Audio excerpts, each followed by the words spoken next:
باپ بیٹے سے، بیٹا شرارت بری چیز ہے، اگر تم ایک شرارت کرو گے تو میرا ایک بال سفید ہو جائے گا۔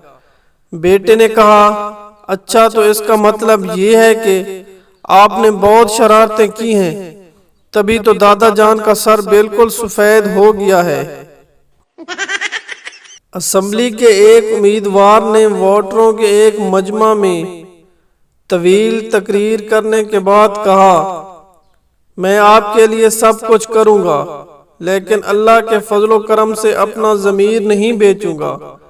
ایک طرف سے آواز آئی جناب چیز وہی بیچی جاتی ہے جو موجود ہو۔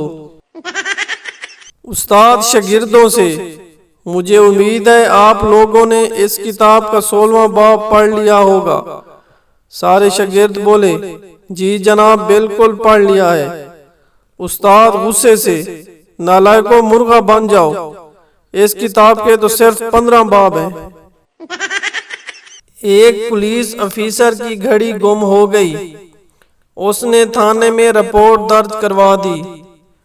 پولیس نے بہت سے آدمیوں کو پکڑ کر تفتیش شروع کر دی۔ دوسرے روز افسر نے تھانے میں اطلاع دی کہ گھڑی گھر سے مل گئی ہے، لہذا رپورٹ خارج کر دو۔ تھانے دار نے جواب دیا سر رپورٹ اب کیسے خارج ہو سکتی ہے؟ 8-10 آدمی چوری کا اعتراف کر چکے ہیں۔